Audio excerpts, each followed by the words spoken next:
Testing. All right. Hey, everyone. Before we begin, I'm going to do just a little bit of some housekeeping. My name is Alex Shaw. I work for Marquette University. We run a department called the Student Run Business Program, where we provide students with hands-on experiential learning opportunities as an undergraduate. So as I began speaking with Eric about his ideas for this August event, I just basically told him, hey, I want to be a part of it. I want to help out. So I helped source some of the speakers, and today I'll be kind of working as a Q&A guy. So if you're in person, just throw your hand up, and I will come around with this microphone. So please keep your mask on, and then we can also sanitize it in the meantime. And then if you're virtual, please just put the questions right into the Q&A box. I will be monitoring that, and then we'll do questions at the end of each of the 4 themes. So today's presentation will be broken out into 4 different themes, roughly the same amount of time. And I can just monitor that Q&A. So if you're virtual, put it right in the chat. If you're here in person, just throw your hand up or write it down, and I will monitor that. So before we begin, I think it's important that we get to know our moderator a little bit, because she'll be asking some great questions today, but let's figure out how she sees this problem of the future of work. And some people might recognize her from her great work at Disrupt Milwaukee Madison, but she also does some pretty tremendous work at Progressive HR. So if I understand correctly, you have some pretty exciting announcements to make. So yeah, please do a little Progressive HR background, and then also what's new for you? What's the announcement? So Progressive HR started as a blog a few years ago, and we've moved into multimedia, blogging, videos, LinkedIn, social media. And I wanted to let everyone know, and this is the kind of official announcement, that I've been approved, Progressive HR has been approved for LinkedIn Live. Yes, so it's very hard to get and been approved because we've had such great content coming out. So we'll be streaming through StreamYard through to YouTube, LinkedIn, and Twitter coming up in October. So we're looking at doing it bi-weekly, so the 1st and 3rd Wednesday of every month starting in October. Awesome. What type of content can they expect to see on your platform? Sure. So future of work content, a lot about what we're talking about today, technology, AI, blockchain, emerging technology, anything you could think of that's going to be happening over the next 10 years. Skilling, reskilling. I hear you have a pretty talented first guest, or first guest in the podcast. Who is that? Yeah, I'm super excited. So everyone in this room, and probably, and everyone in this room and everybody on the live stream knows this person. They're known globally for their ideas and opinions on cryptocurrency and blockchain. And so to announce our first guest, it's Alex Shaw. That's my shill for the day, so I'm done. Anyways, let's actually talk about the topic of today's discussion. Corinne, you and I talked quite a bit about the future of work. And when we were chatting, preparing for this, I brought up the Corn Ferry prediction. The one that states that 30 million people are going to be out of work, basically due to a skill gap by the year 2030, and you scoffed at it. I did. And it is, so it's 85 million people that will be, there's a talent gap of 85 million people that's predicted to happen by the year 2030. And I disagree with that. I think that we have talent. We have so much talent. It's immense. Everybody is uniquely talented. We haven't even scratched the surface of human potential. And so when we talk about a gap, we talk about a gap in the mindsets, in the traditional systems, the archaic mindsets. And we talk about a gap in our view of work and what work should be. So, we look at that and say that who is determining what talent looks like? Who is to determine if someone's talented, if someone's background, if someone's perspective is a talent? Whether we're skilled, unskilled, we have transferable skills. We can do so much, and that's where we have the gap.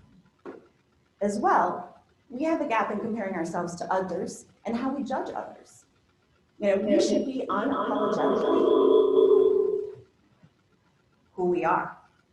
And so I have a little story that I was on my way out the door this morning, and my little daughter, she's 7 years old, was asking me, "Mommy, are you okay? Can you talk to me?" And I'm like, "I'm a little nervous. This is the first time I've moderated in a hybrid solution, and the first time I moderated in 6 months. I'm not used to being in front of people anymore." And she said, "It's okay, Mom, you can stay home with me." And I said, "Well, no, Mom's made a commitment to be there." She said, "Well, did you pinky promise, Mom?" And I said, "No, I didn't pinky promise." And she said, "Well, Mom, it's not a commitment that you can be here with me. Let Alec take care of everything." Like, "No, honey, I should go." Yes. So I talked a little bit about my opinion of the future of work, and I want to hear from Alec. Where do you see the future of work with technology and digital transformation? Yeah, so as she mentioned, I am like a cryptocurrency and blockchain geek. So I'm actually very technology forward. But I think this idea of artificial general intelligence coming in and just eradicating all of our jobs is kind of a little bit of a tinfoil hat type theory. And the reason that is, the key thing I think most people overlook is the reality that the Moore's law, that this law that states that the compute capability will double every single 2 years, that law has broken down and people aren't talking about it. Meaning that we've gotten these transistors so tiny, we can't even build them any smaller. So this rapid period of technological change that we've experienced, my opinion is that we've already seen a lot of the innovation. There will be some efficiencies that will be created from software, but this idea of creating a supercomputer that can fit in your pocket, that is proving to be not where the future is going. So that's just my 2 cents, and I'll actually pass it off to the subject matter experts here to talk more about it. But that's just my take from a technology perspective. And I agree, Alec. We could talk all day about this between the two of us, but we should introduce our wonderful, amazing panelists. And so can you hear me okay? Okay. So I wanted to introduce our 4 amazing panelists. We'll see that we have 3 in person and Joe virtual. So in order of how they're seated, I'd like to introduce John Bergeson, is the VP of Infrastructure and Operations of Tricep Solutions. John leads the strategic IT systems migration of the recently merged Applications and the Mark Travel Corporation, forming the Apple Leisure Group. John is a gourmet chef and a wine snob. Self-confessed. Next, we have virtually Joe Peschel. Joe is the program director and the co-founder of The Commons. Joe crafts unique experiential learning opportunities for students and young professionals to explore the innovation process, adopt entrepreneurial mindsets, and build the professional networks. Joe also spent 7 years playing bass guitar in a ska punk band while in high school and college. I love ska. I'm not sure about punk, but I love ska. They weren't very good, and they never finished an album, but they toured to over 100 shows all across Wisconsin. However, nobody's asked for a reunion tour. I'm asking for one now, because I'd like to experience the music. No, you don't want that. Okay. We have Laura Schmidt. Laura Schmidt is the Chief Talent Development Officer at the Milwaukee Tech Hub Coalition, where she is responsible for the strategic direction of initiatives for K-20 education, reskilling and upskilling to support the Milwaukee Tech Hub Coalition members and partnering with other members in the Milwaukee Tech community on talent development programs to accelerate and build the capacity in southeastern Wisconsin.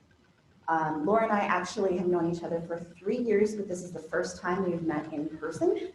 We met 3 years ago virtually on LinkedIn, and so the WTA brought us together. Last but not least, we have my new friend, David Brady. David is the Chief Talent Connector with Colorful Connections.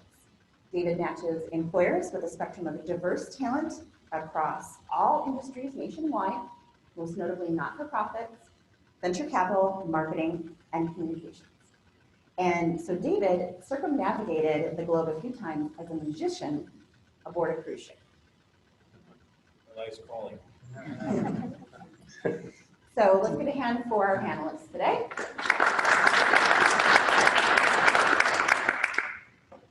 So this starts our panel portion, and as Alex said, we have 4 themes. And our themes are evolving corporate ecosystem, personal reinvention and skilling,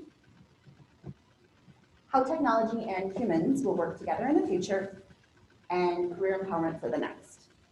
So before we start with the themes, I'd like to ask all the panelists a quick question. What's your ideal of the future of work if you had access to unlimited resources to create your own environment for the workforce? What would that be? And we'll just go down the line. Wow.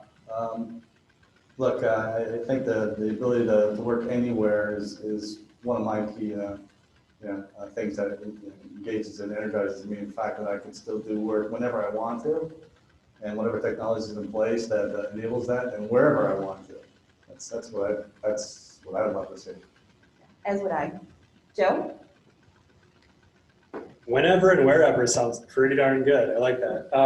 I heard that, was it Puerto Rico or the Dominican Republic was offering Canadians like a deal on living and working down like on an island while in quarantine, which is pretty awesome. But if I had unlimited resources, I would give everybody good sound and lighting for their Zoom calls.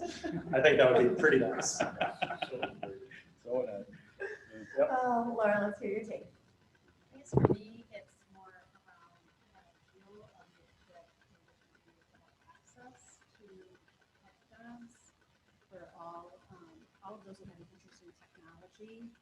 That would be one part of it, and that they have access to the ability to train in a way that is relevant.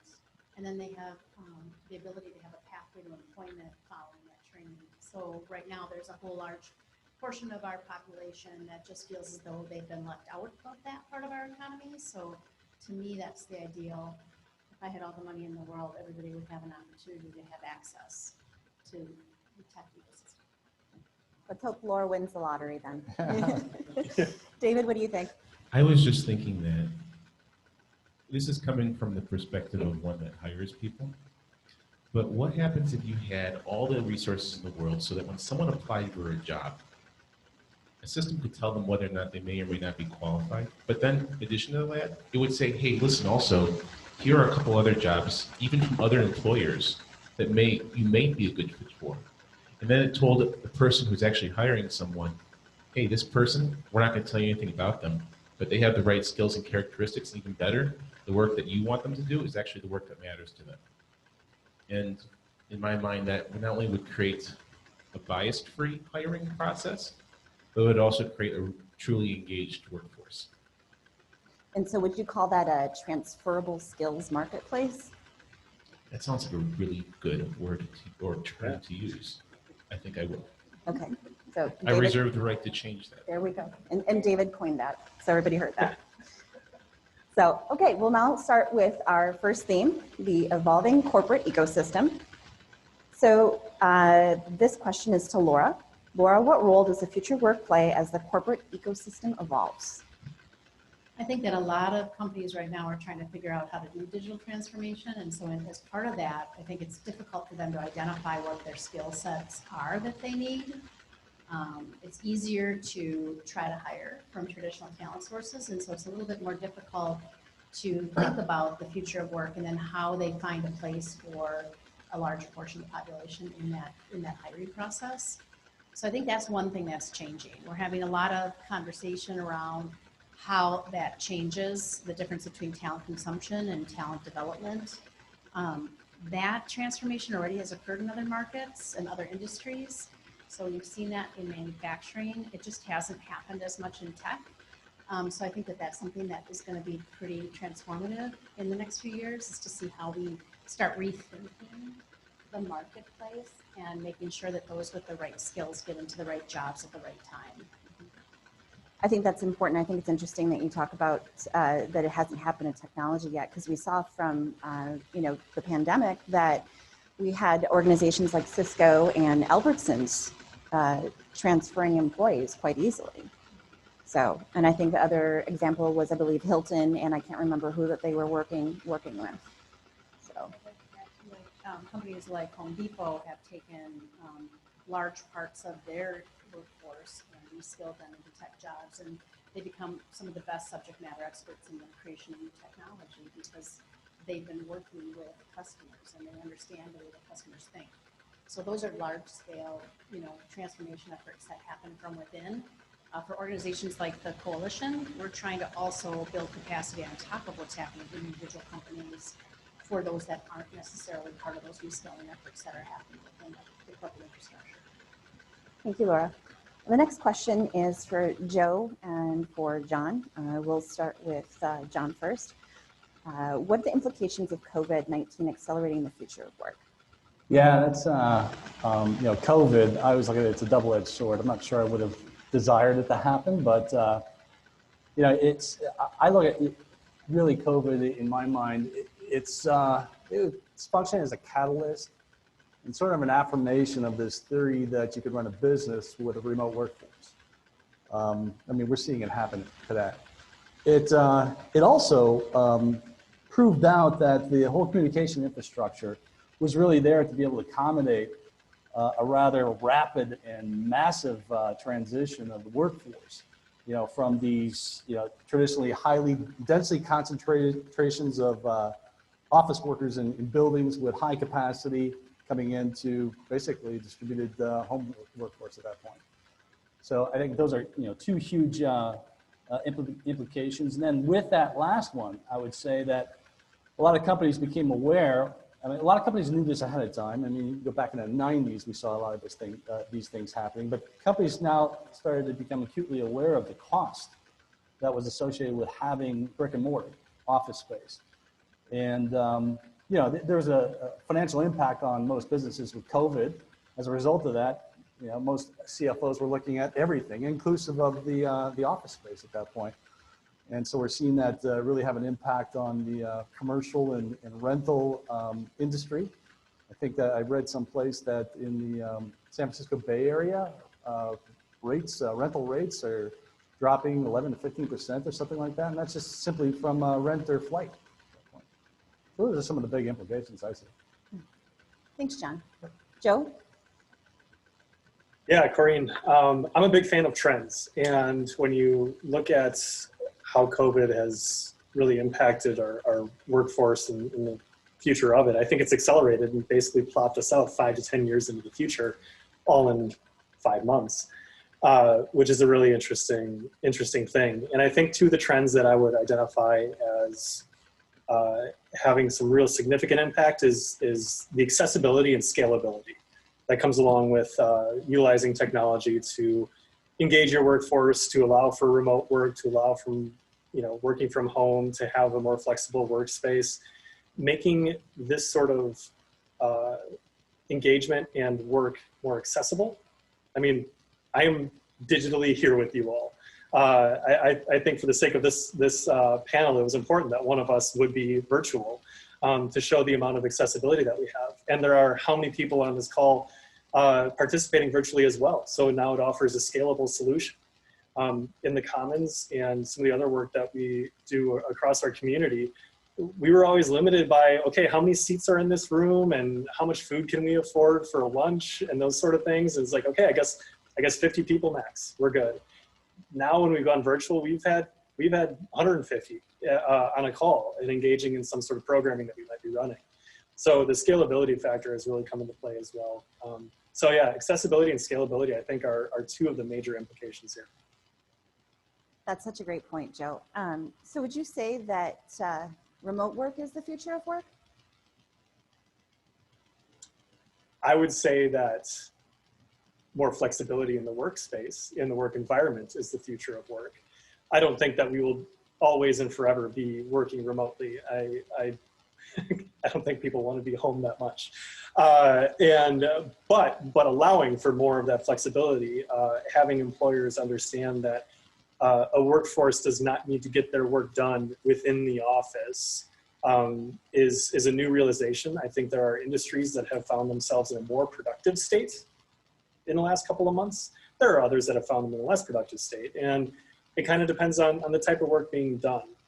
However, allowing for more flexibility, understanding that it doesn't necessarily just have to happen within the office, productivity that is, doesn't have to just happen within the office, is a big realization for many employers. Thanks, Joe. John, do you have anything to add there? Yeah, you know, I look at it this way. I look at it as a continuum. On the one end, you have all the traditional office work type activity that we're all very familiar with. On the other end of the continuum, you've got a purely remote workforce. If we look back at the traditional approach, you know, it's pretty hard to argue against the fact that you get a lot of collaboration with people being co-located in the same physical area. There's just a lot more opportunities for touch points and developing, you know, additional, you know, dimensions of relationships and things like that. Although we've seen some businesses kind of go off the deep end in that space where they created what are called collaboration, I call them bullpens, right? Everybody's desk is all in the same space together, no walls. And that was to foster a lot of, you know, open collaboration, things like that. Well, what most businesses found after they went down that path was there was a lot of dissatisfaction with that, and due to a lot of disruptions, a lot of ambient conversations that are going on, lack of privacy and things like that. But then you go on to the other end of the continuum, and most people focus in on, you know, the remote workforce, you know, the flexibility, you know, you're now able to set your own hours in many ways, more opportunities for productive time because you no longer have a commute. There's financial opportunities because you could be, instead of working in a, you know, major metropolitan area, you can be out in the urban or anywhere at that point. So there's a lot of benefits to that. And a lot of those are appealing attributes to job seekers when they're looking at various companies, you know, that really promote that kind of thing. And again, that's also, those are huge attributes that companies are using to differentiate themselves when they're competing for all the, you know, the limited talent that's out there. But there's also a downside to that as well, as you can imagine.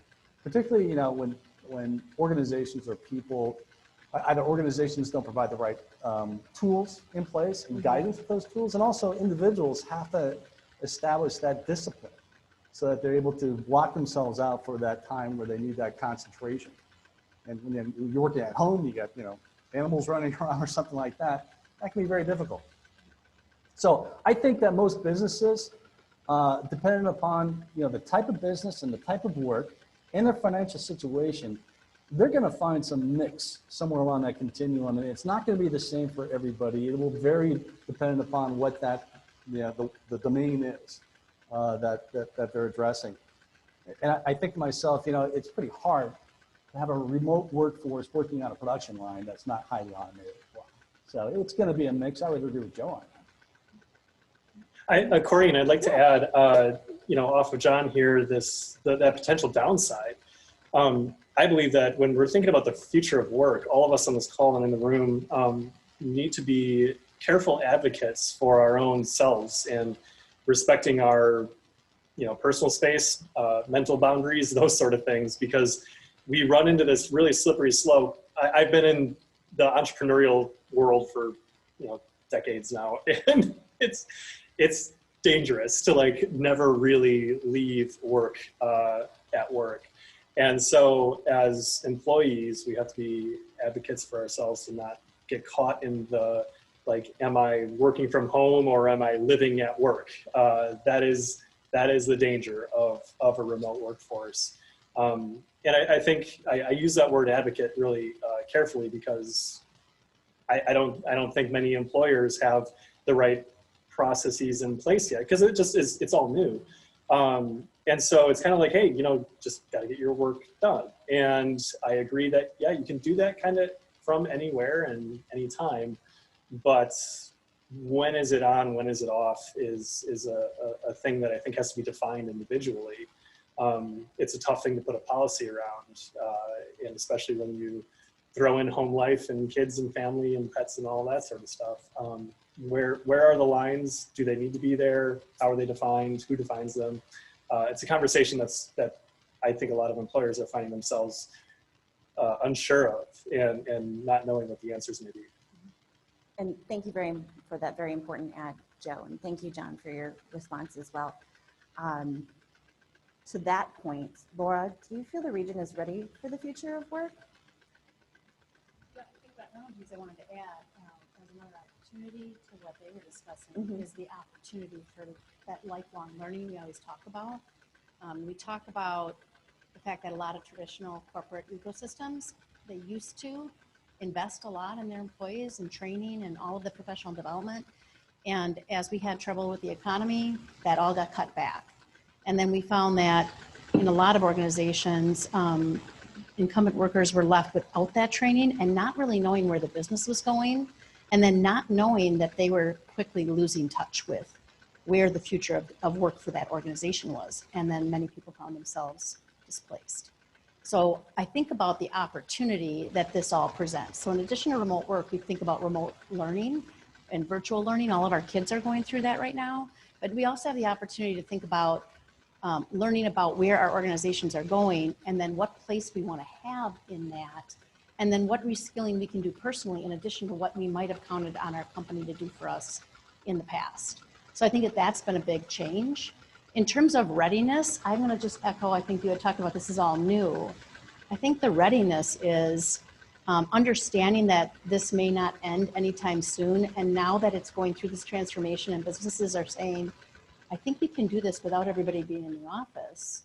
I think we can also do learning and development without everybody in the office. I think we can make this available to something more than just this small team, and starting to think about how you continue to build capacity for learning and understanding where the region's going, where a company's going, where a person is going. Those are all really exciting opportunities that we can capitalize on, but we have to be intentional. So I love the comments that you guys made. I think that it's thinking about not just what limitations we have now about not being together, although we're together today, but really how do we take advantage of the fact that now we have so many providers. Personally, I think I get a call every week from a provider that is providing reskilling online. Everybody's switched to online. I have all online. I can do everything online. And my answer is, that's great, but what wraparound supports would you provide, or would the organization need to provide in order for that person to get from point A to point B, and then to make sure that when they get done with that training, that it results in something beneficial to them. And so in terms of readiness, I would say that we're early, right? And that's only on the part of remote work. Then we talk about like just the technical skills. Are we ready? The question I would say is, do companies really know what their needs are? And have they done that workforce planning? Many of them have, but a lot of them are still maybe don't have the support they need to do the workforce planning in order for them to identify what skills they're going to need 5 years from now, so that they're developing their talent. And so they talk about, I just don't have these 5 individuals. But with that workforce planning, if you knew that that was coming, which is hard to do, you could grow that talent so that you had them when you needed them. That's hard. So are we ready? I don't know. I'd say there's probably points of light. I don't know. How do you feel? I agree. Yeah. I also think it's about job reinvention as well. And we're still, scratching the surface on job reinvention, and what does that look like? Thank you, Laura. Moving on to the next question. This is to David. What role does diversity, equity, and inclusion play in evolving our workplaces? I actually think that's a useful question. And I say that because that's the space I work in. And I think oftentimes when we think of diversity or inclusion, we think of cultural diversity or cultural inclusion. And I argue it's none of that.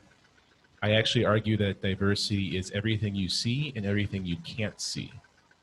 And that could easily be someone who's not gone to college, or someone who is entering the workforce again after having left for a long time. Or it could be someone who, happens to be from a different area of town or a different industry. So the question is like, what is DEI and the future of it as it relates to kind of where we're in right now and how it goes forward? I think actually it opens up a lot more opportunity. There is now more opportunity to work with differently abled people who might have accessibility accommodations that your office wouldn't necessarily have to provide. Don't have to worry about that as much anymore because they can work from home more easily. right? In a way that's comfortable for them. Talk about, you know, a diversity of opinion or diversity of thought or diversity of experience. You now have access to a remote workforce or remote workforce from different parts of the world, because now, as John and Joe and Laura have talked about, it's a lot more, you know, remote friendly. You want to talk about, you know, diversity of, you know, skin or color or, you know, how that's, you know, all that. You now have access to markets where there are maybe more minorities in certain areas than not.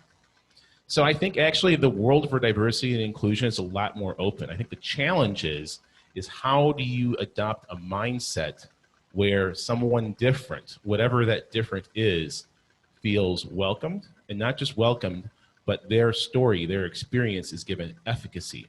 It's not just a thing just to hire someone who didn't go to school or was a veteran. It's quite another thing to say, we have a business problem that we want you to solve, and your story and your experience that makes you unique actually helps us solve that business problem. I think if I was an employee being hired that way, I might feel I'm making an immediate and major contribution. So I think that's where the challenge is, and I think that's where the opportunity is. Before we take any questions from the audience, does any of the panelists have anything to add to David's response or to the question? Uniquely abled, I think the neurodiversity is another big part of this, especially as it relates to tech. So as we take a look at the ability to try to create a talent pipeline from those that are on the spectrum and working with those that are in an integrated learning environment with those that aren't on the spectrum, there's a lot of really amazing talent that can help our organizations in tech. Companies that have really created a culture around that have had great results. So I just want to make sure that that's also part of it. I wish that I had your comments on tape and just could play that back, because I can't think of any better way to say it. You can sign the once you sign the commission agreement, Yeah. you can have it. And I think we're That's recording this, so we will be able to play it back, hopefully. Yeah, David, I love the comments that you just made about that. You know, if most of us that are hiring managers, you advertise for a position and you're looking for a specific technical skill set, and you might add other things in there like good communicator and whatnot, and you'll get flooded with resumes of people, you know, searching for that or applying for that position. And you'll get this grocery list of all these technical skills, which is great. Those are table stakes to get in. But I think one of the things that we need to do a better job is preparing that, you know, the next generation of workers, or even the existing generations of workers, to learn how to market themselves. So it's not just that you're checking the box for these technical skills, but what are all these other skills that you bring to the table, and how did you actually apply those skills to have an impact on the business? And did you really understand what that impact was on that business? Can you articulate what it was? How do you translate, you know, these technical things that you did or know how to do that had a business impact? Because otherwise, you just don't differentiate yourself. There's tons of people out there with the exact same technical skill sets. David, before you respond, Joe, did you raise your hand that you wanted to say something? I couldn't quite see you. Well, I didn't raise my hand, but that's a good thing I should do next time around. I definitely do have a comment there, and Okay. one Let me go to David first, and I'll come back to you if that's okay. Oh yeah. Okay. Go ahead. David. Thanks, Joe. So if I may just riff on this little jazz riff we've got going on here, I think the actual, what's cool about what John said is that, and I see this from candidates, is that I always tell them, what's your body of work? What is it that you have to show that you've done?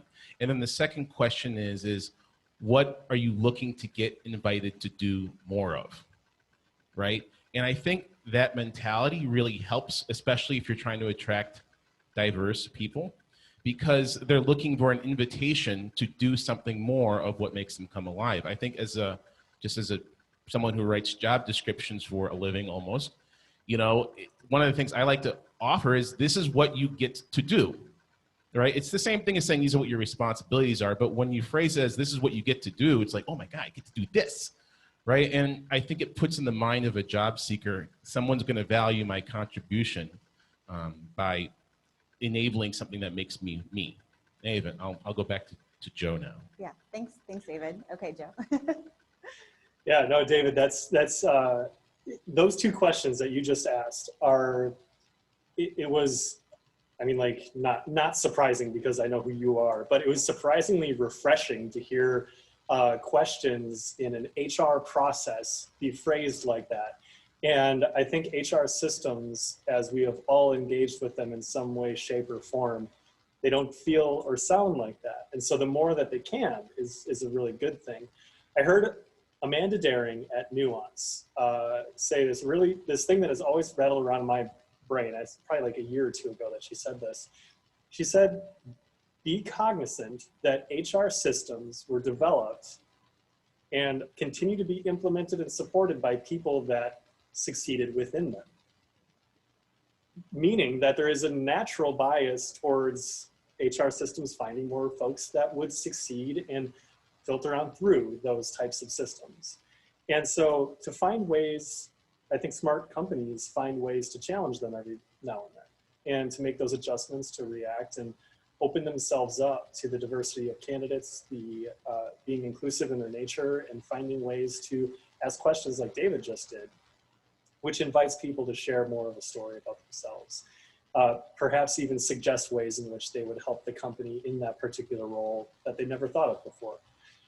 So that was something that came to mind as you were talking through these. Yeah, go ahead, Laura. I was going to add, when we talk about it from the K-20 perspective, and this is really, really important as well, sometimes millennials are, criticized because they ask for things that they want to learn about, or they want an opportunity, and they're sort of perceived as being entitled. But actually it's because we're starting to train them to think differently. I think any student, I say this to Joe all the time, he sort of ruins people because you go through the program and you start thinking about, you think differently. So I've been working with Joe since I was at the K-12 level, and the students start to think differently, and they start thinking about these questions instead of checking a box. So as we think about K-12 education, instead of, as a parent of any kind of high schooler, stop asking the question, what AP do you want to take next? But ask, what is it that you want to get out of that AP? What are you going to try to learn about? What implication does that have on the future of work? If you're thinking about going into accounting, start understanding that accounting is one of the majors that are going to be disrupted, and think about, well, what would my minor be? Well, maybe I don't want to take just a straight accounting degree. Maybe I need to have that accounting degree with some computer science, because that's going to affect the way in which I do my work in the future. And then even at the college level, knowing, and I think it's the same thing as HR, understanding the system, and this is what Joe, I think, does a beautiful job with his students on, knowing the system that you're working with and understanding the limitations of that. What are you going to do differently? So at the college level, when you're working with an advisor, many advisors have been in that system their entire career. They don't know what they don't know. And so sometimes you have to be able to teach college students how to ask different questions. What am I trying to get out of this program? Yes, you're trying to complete it because you need your degree, but why do you want that degree? What are you trying to get out of the experience? And are you positioned to get that learning outcome? And then when you get to the workforce, you hope that you have a professional mentor that understands that when you ask a lot of questions, you're just trying to learn, and you're just trying to develop yourself, because it's not about the next promotion as much as it is about who you are as a person and what you're trying to get out of that experience at work, and then not making them feel like they're entitled. So I think that we're raising a new generation that are asking different questions, but then they need to be greeted in that way when they get to their workplace and given that opportunity to shine. I agree with you, Laura. And to Joe's point, like I've always said, like I've worked in HR for 20 years. We should change HR to, rather than human resources, to resourceful humans, because that's what we're creating. So we're having a really great discussion. What? Sorry? This was a hip thread. Yeah. I know. We're just blowing that Corn Ferry prediction out of the water here. We're going to close that talent gap before 10 years, just with this panel here. I want to move on to the next section, but before I do we have a question, Alec? We have no audience virtual questions, but if this gentleman right in the front, you can just ask it out loud. Yeah. Talk about marketing, helping younger generations market for themselves. And great. You talk a lot about diversity and inclusion.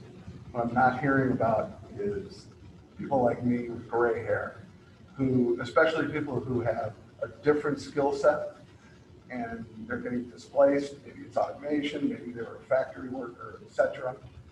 How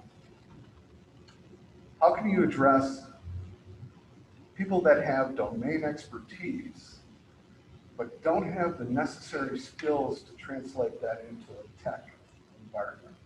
So I am sorry, did I cut you off there? Okay, so I'm actually gonna, because that's the next section, is the personal, you're right ahead of me, personal reinvention and skilling. And so I'm gonna take that, your question is the first question, and I'd like to point that towards John, because we're gonna talk about upskilling, reskilling, and cross-skilling. So John, would you like to incorporate Ron's question into that first question, please? Yeah, so Corinne just mentioned, the different types of skilling, and if I could quickly describe that, upskilling is really focusing on developing that skill set that allows you to basically go vertical in the organization.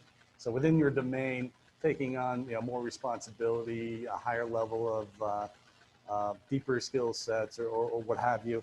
Cross-skilling is augmenting that. Basically, that's the horizontal side of it. That's learning some other skills that might not necessarily be directly in your domain, but tangentially associated with it. That helps broaden your capabilities and the value that you bring into the organization. And then reskilling is all talking about perhaps what you were referring to, and that is taking somebody completely out of that specific domain that they're comfortable in a completely different job. Maybe somebody was doing programming and now they're going to be, I don't know, become a dentist or something like that. That's a rather extreme, right? But that's really what that's all about. So if you're asking, how you go about doing that, I think it leads on to a kind of a follow-on question that I would anticipate coming out of here. I think of it, how do you go about and acquire those skills that you're going to need to go wherever you want to go? And there's always the conventional way of going out and getting a certification, as an example.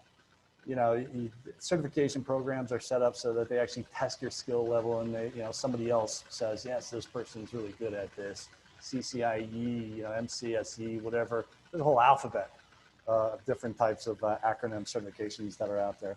There's the advent of a lot of the online programs, training programs that you can take on depending upon what your interest is.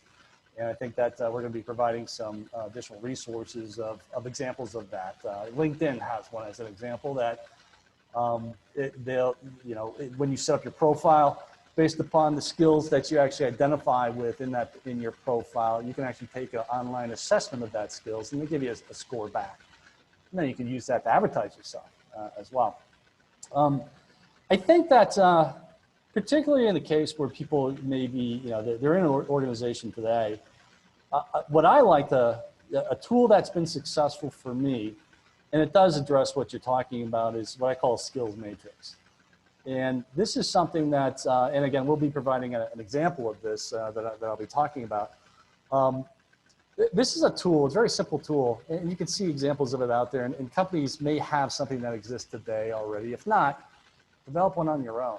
So what a skills matrix does, basically, it functions in several different ways. One way is that allows the organization, the leadership in the organization, to look at their entire staff within a specific domain across all these skills because they're all rated. It's like a heat map, if you will. Where are the red zones that we're really missing something out? It also provides a means of identifying what are the critical skills that you need today, and also what are the future skills that the organization might be looking at. And it goes beyond just technical skills. It takes into consideration, the functional skills. If you're a designer, the fact that you know how to go about doing some sort of agile design work or something like that would be a functional skill, along with some of the technical skills. Maybe there's a specific tool that's used. And then there's also skills that even go beyond that. Your communication skills, your ability to lead other people, your ability to lead projects, your ability to actually, your financial skills and things of that nature.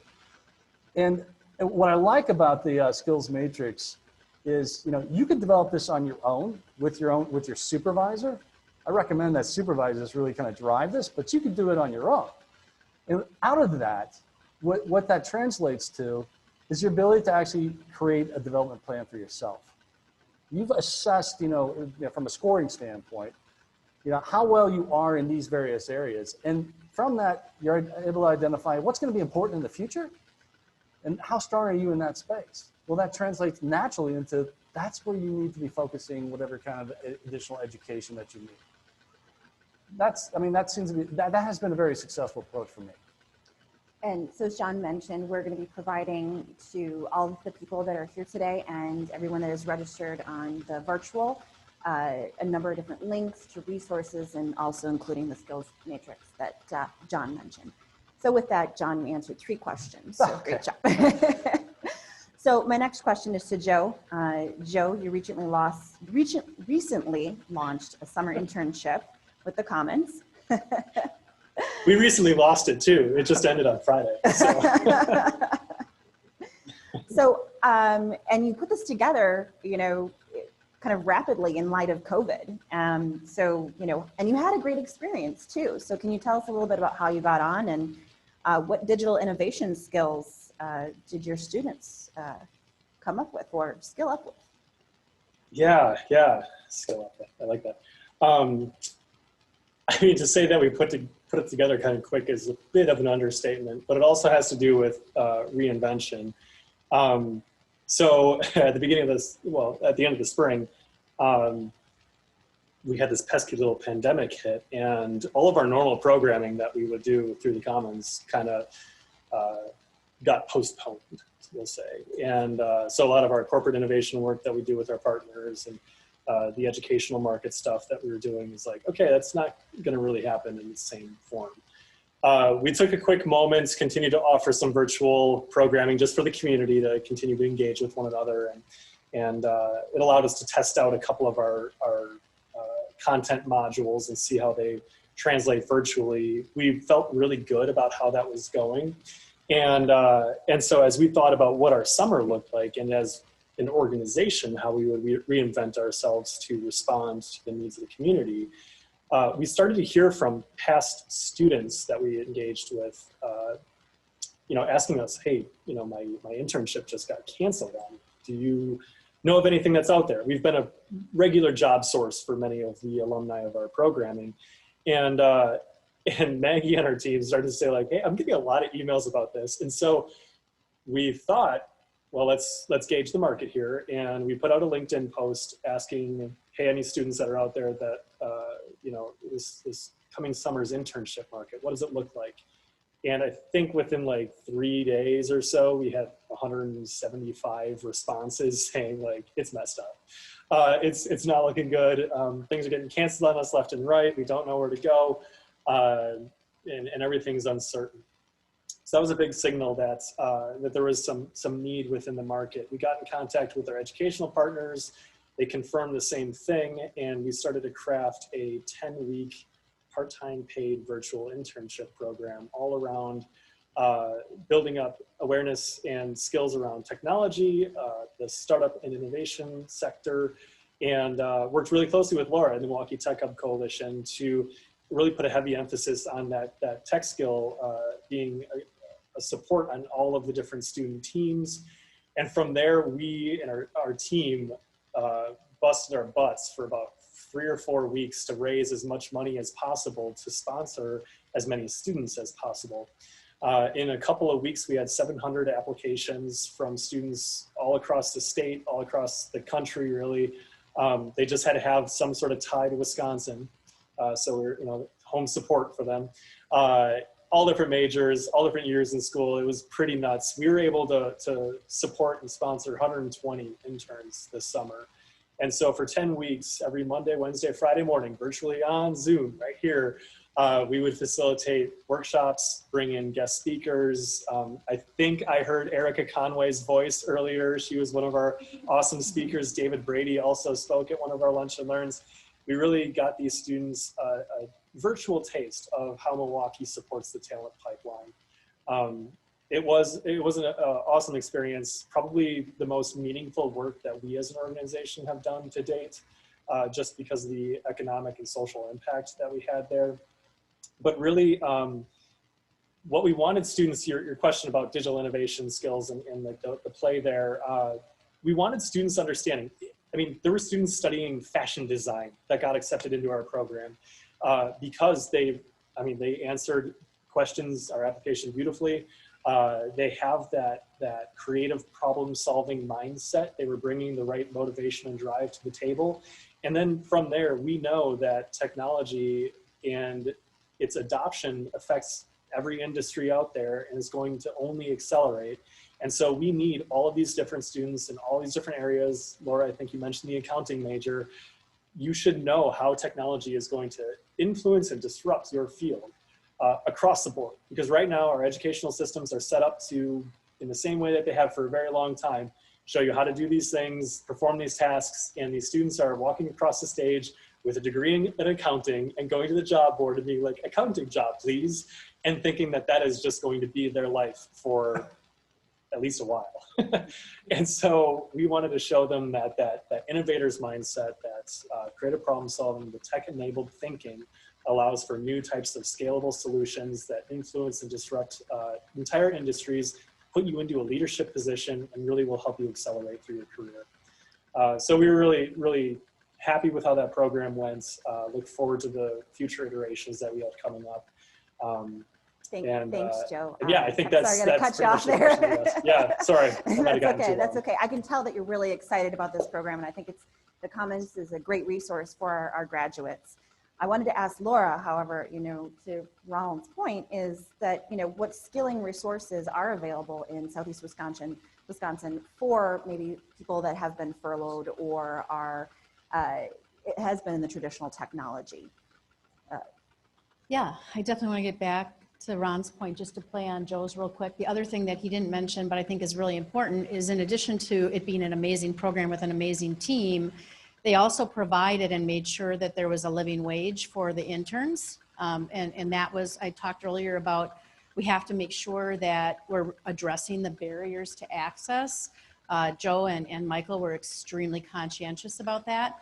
And then the other thing that they did is created very quickly a pathway to employment. And so we were really made sure that there was an opportunity for all the students to find out, okay, so I lost my internship, what's my next step? So that program was just unbelievably successful, and I can't wait to see what comes next. In relationship to Ron's question, I'd go back to what you were saying earlier about uniquely abled. And I think, the thing that we are missing is an understanding of what those with years and years and years of subject matter expertise can bring to solving new challenges. And I think it is the culture of saying, maybe that person is in a different demographic. What is it that they can do, and what does that knowledge do in terms of really complementing our team? I do think there's a gap. I mean, I think that we've seen a lot of people who have an amazing chapter of their career left that have been displaced and they don't know what to do next. It's really no different than someone who's trying to change careers in their 30s. So we have programs. One of the things that you'll see on the resources slide is programs for mid-career changers. You've been doing something else for a while. You want to become a software developer. We have an option for you for that. And most of the students in that program are going to be probably in their early 30s. Some are newer, some are older. We have apprenticeships that we can start pulling together that have people that are as old as 62 that go into an apprenticeship and are hugely successful. But it takes the employer side. At the end of the day, if there's not a pathway to employment, you can go through all the programs and all the skills explorers, honestly, that you want, and you may not find that fit. So that's, I think, what we as a community have to really be working on. I'm going to ask one more question really quickly of David and Joe, and then I'll jump right over to you. So David and Joe, really quickly, what are the 3 most in-demand skills for the next 2 years for Midwest corporations? We'll go David first. Okay. Just maybe 30 seconds. Okay. 3 most in-demand skills, at least from employers I have talked to, it's been more on the hard, soft skills side. I call them real skills. It's been mostly adaptability. It's been ambition. That I have a role right now where that's a big thing. And the other thing has been kind of design thinking in terms of experience, user experience. Thanks, David. Joe? I will add learnability across the board. systems thinking, understanding how everything is kind of connected here, and then creative problem solving, being able to identify a real problem and come up with a novel solution for it. Sadly, when you put those on your resume and they get weeded out in the HR bot for those jobs that could benefit from those things. And that's, I think, what we're talking about. Like, there's a lot of really, really strong systems thinkers in groups of people that are never going to make it through a recruitment process. And that's important. There are companies in southeastern Wisconsin that are working on that. So we know a few of them. Thank you so much for your patience. Laura, that's exactly my question. You talked about whether a high school graduate that doesn't want to go from an overpriced degree, right, to lead you somewhere that maybe you don't want to go. How do you take that mentality of someone who has those skills, or someone who wants to make a change mid-career, and how do you change the impression of the employer? That's the tough part, because we're all talking about you can do this, yeah, it's fine, but when you said when you apply, you have a paradigm, oh, they're not any good. And now they're using AI, which will screen you right out. So how do we change that? That's imperative. Thank you for your question. Can I have your names, please? Greg, thanks, Greg. I think that's really the hard work. I mean, I think that's the hard work. And it's not because, companies aren't trying to do the right thing. I don't believe that to be the case. I think it's just it's a mindset change that we just haven't gone through to the extent that we need to in the region. And some are doing beautiful work there. I'd say like programs like IC Stars is a perfect fit. If there's anyone that wants to get involved in really supporting young talent that have found a different path, please take a look at IC Stars Milwaukee. They came to our region a couple of years ago, and they do tremendous work on behalf. They're in cycle 5, I believe it's cycle 5, maybe cycle 6 of their interns. And then they transition their interns to other placements, and they provide unbelievable wraparound support and a pathway to employment. The other program that we have in the region is the Dev 10 program. That is taking mid-career changers that have a passion for technology and the soft skills that we're talking about, and they put them through a very, very short and consolidated and also very intense boot camp. But then they also have that transition to employment, and we have employers that are committed to hiring out of those programs. We need more of them. So for the skilling opportunities that I have in our resource list, I'm looking for employers that are willing to help us build that out, build capacity for the programs we have, and identify where those gaps are so we can build more. But I do think that a lot of the questions like Ron that you asked, we just have to have find those fits where we have employers with a culture of taking those that have 30 years experience and are new to systems thinking and design thinking, but could really act as a huge asset to a team, especially of young people who don't have those years of experience. There's a lot we can do there. And if you're an employer on the live stream that's watching this, please put your name in the comments section, and then we can give your name and your company name to Laura, and she can connect with you. David, you wanted to say something? Yeah, and then we'll get to your question. I'll just say it real quickly. On the employer side, actually, we just finished a workshop with Generator and the Project North. It's all about developing an inclusive mindset. Sometimes I think when an employer puts themselves in the position of remembering what it was like to not be seen as fully capable, it's easy to kind of adjust your mindset to realize what you can do. That's one thing, a resource that's out for employers and hiring managers. And the other thing is, and if there are recruiters or employers here, and we do this at Colorful Connections, is we take off names, graduation dates, previous employers from resumes, and we just say the characteristics you wanted, the skills you wanted to hire for, and at the end of the day, that's really what you're looking for. And then you can use assessments and whatnot. So those are a couple quick and easy things that people can do. Very good to answer your question. Great. I saw there's a question in the back there. It was mentioned earlier, the kid going to college, I'm going to be an accountant, here's my accounting degree. And we sort of laughed at that idea because as a kid coming up, we expect them to be aware of technology and have to be willing to embrace that change.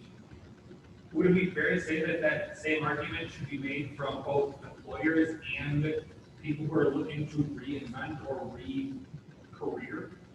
And what can they do? What are some local resources, whether it's a technical college, the Commons program, IC Stars, is there a place where all of those resources are aggregated to give someone sort of a starting point to try to figure out how do I make this mind shift from I was an accountant, I know journal entries, to I'm an accountant, I'm going to be a forensic accountant with a computer science flair. How do you make that shift? Thank you for your question. Can I have your name, please? Drew, thanks, Drew. Who wants to answer I that? would of course say, No, we'll come go to to Joe. the Milwaukee Tech Hub Coalition where we're convening all of those resources. But no, to answer your question, one of the things that we're talking about is when we look at workforce data, so like we might say, we say, well, here's our supply, here's our demand.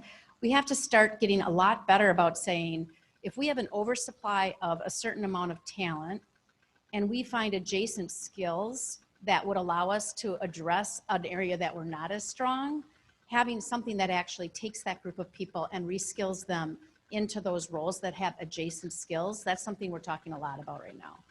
So I do think that there's that element of our work as a region that we have to do.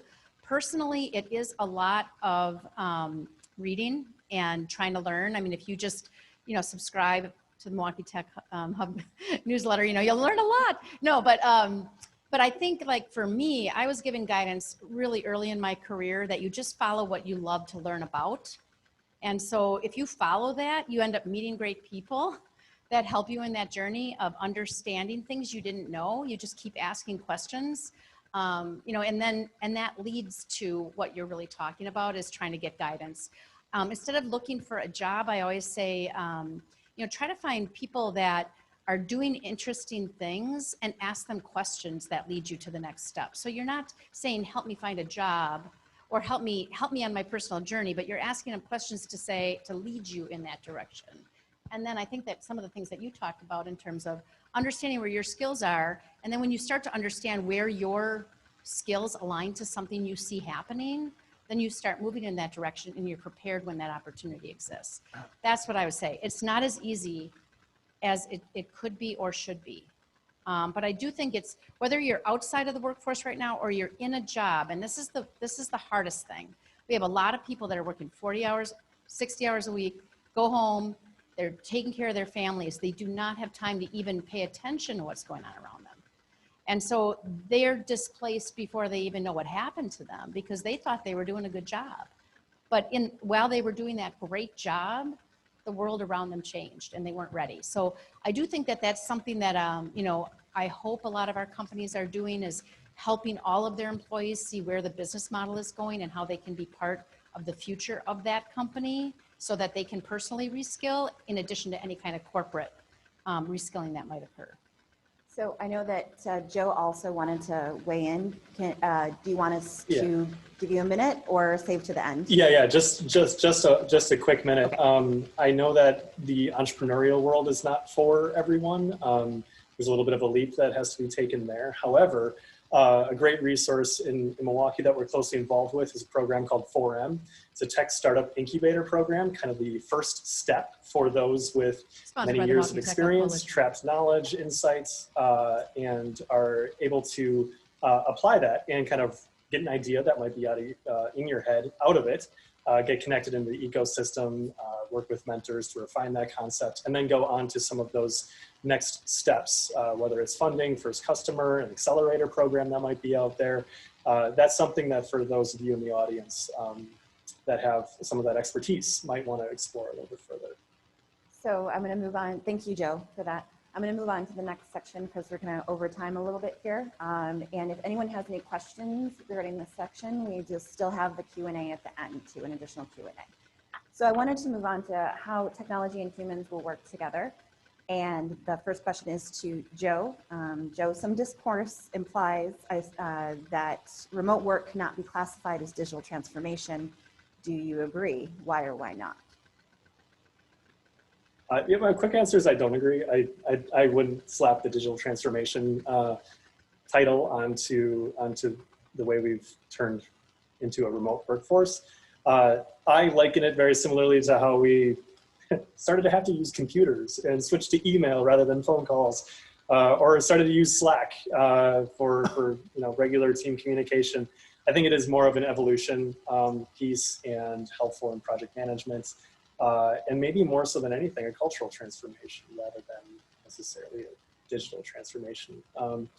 So we use tools. I like to think of digital transformation more as the mindset for the problem solving side of things, taking and identifying unique customer needs and leveraging insights across the organization to develop scalable solutions using new technology.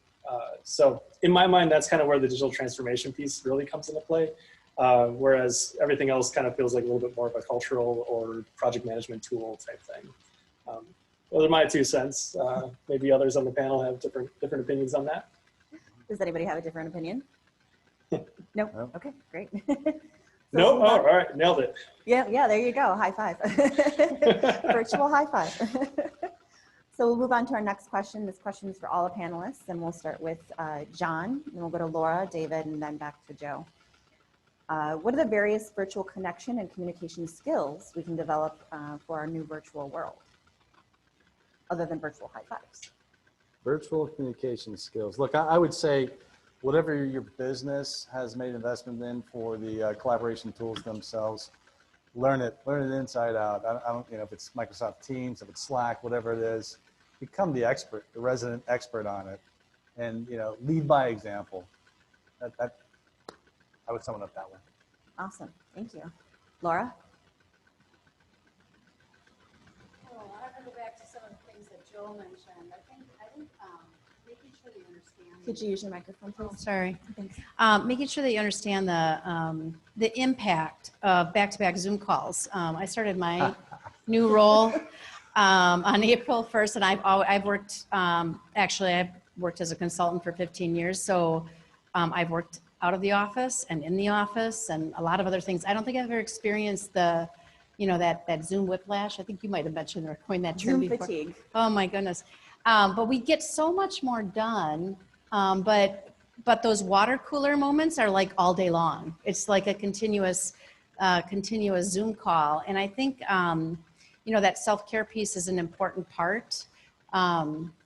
And making sure that you're able to leave room in your schedule to do the things that you would have done had you been walking to a meeting or, driving to that workshop or whatever. I think that people aren't leaving time in their day, and I am sensing that kind of fatigue. And I'm not sure that that's good for anybody.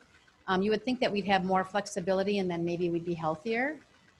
Joe, I think, usually when we're on a call, he's outside, which I think is really good.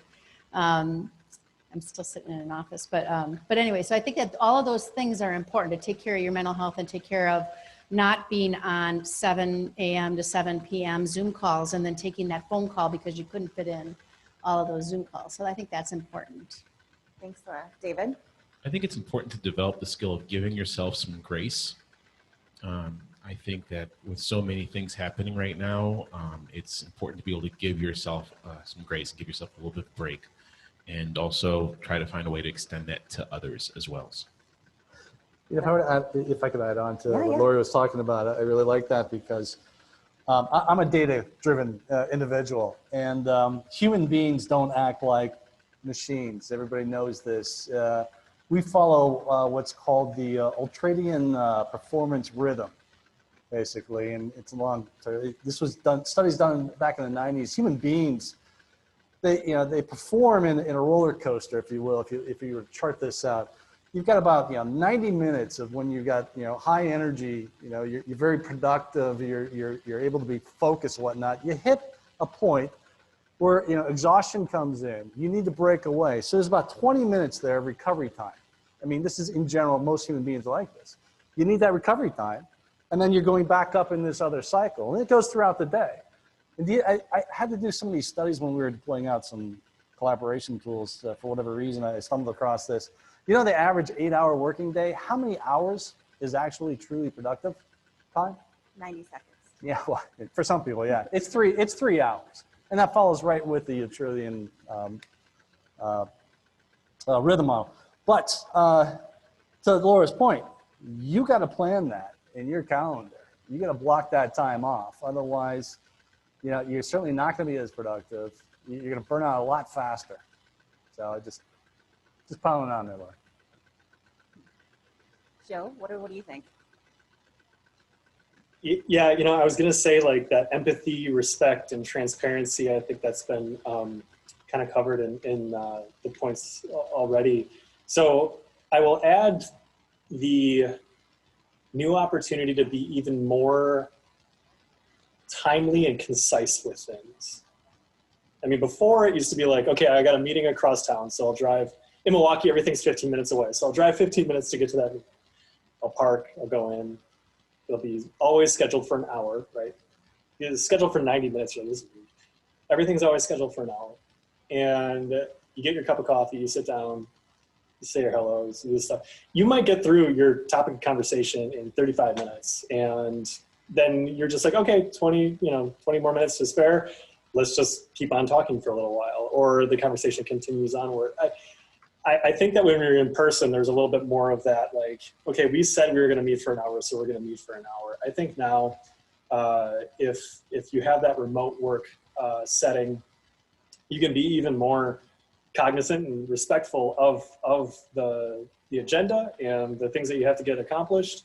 Laura, you and I, yeah, I will be outside like walking as we're taking a meeting and like jotting down some notes and stuff like that. But you and I might schedule a meeting for 30 minutes and we're done in 14. And we're like, all right, cool, good talking to you. Like hang up, and now I have a pleasant 16 minutes of my walk left. That's kind of nice, and I think that's we should be a little bit more open to that, and can certainly do so in the remote environment. And to Joe's point, I think that we, if I can add something, we need to have the confidence within ourselves to be okay with just saying one sentence. We don't always have to fill the time with saying something. We can have the confidence and have the trust in the other person to be clear and concise, and trust that the other person, if they don't understand, will ask us. I think like examples like Joe, I mean, like we were talking about grace. When you give someone permission, when you show them that you're making time for yourself, you're giving other people the permission to do that as well. So, he was the catalyst to me starting to go take some calls outside, and people are like, wow, you're outside. I'm like, yeah, why do we have to be uncomfortable? We're at home, it's okay.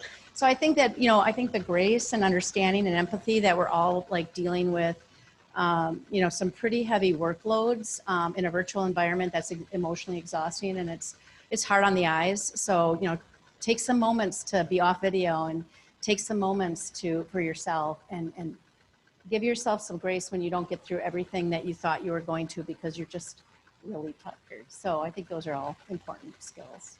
Echo that, totally. So we'll have one more question in this section, and then we can get on to maybe one audience question before our time's up.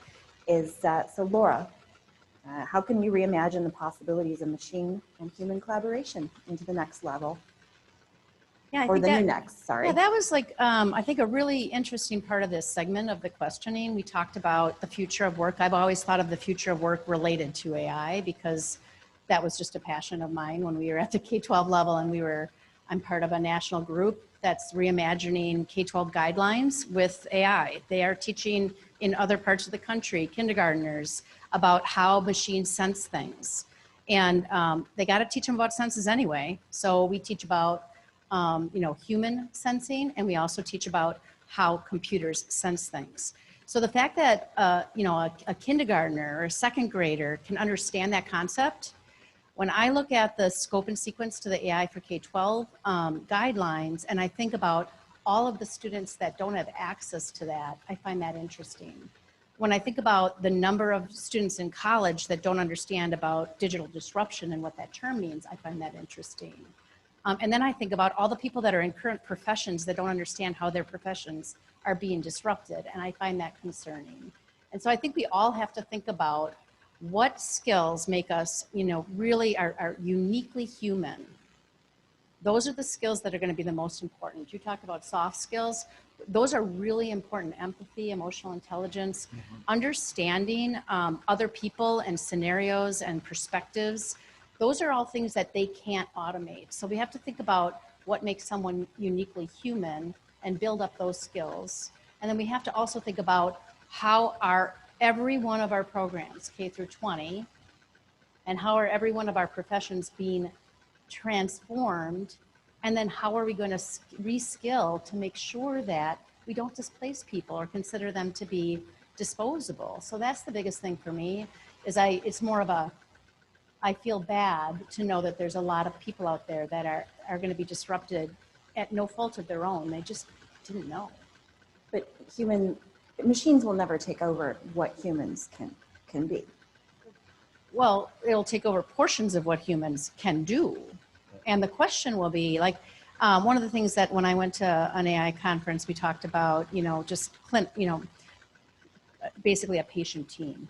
And we talk about, well, will a computer ever take over the role of a physician? No. But will that physician be more competitive and have more opportunities and have the ability to treat patients better because they understood AI? And the way in which AI is being used in their practice and in the way that they interpret results? Absolutely. So, on a personal note, I have a daughter that's a physical therapist, and she came home one time and said, well, what's my minor? What should be my minor? And I said, well, and she had like 8 choices. Well, informatics, of course, because that's going to help you run a practice someday. The other ones, were easier. This one was harder, but this is the one that'll set her up better for what she wants to do. So that as parents, we can do that. But I think this is a cautionary tale for K-12 educators, career counselors, and just those of us who are trying to guide or mentor other people as well. Thanks, Laura. Alec, do we have any questions coming from the virtual? Because I'd like to engage if we could with them. So we had one clarifying question from Vanessa, and it was asked about 10 minutes ago, and it was requesting a follow-up about the service that was mentioned right after IC stars. Dev 10. So I can. Laura, could you use a microphone? Can you, That website will be on the resource list that you'll be provided, but the actual, if you Google it, it's Dev 10, DEV 10. I'll put that in the chat right now. Thank you, Laura.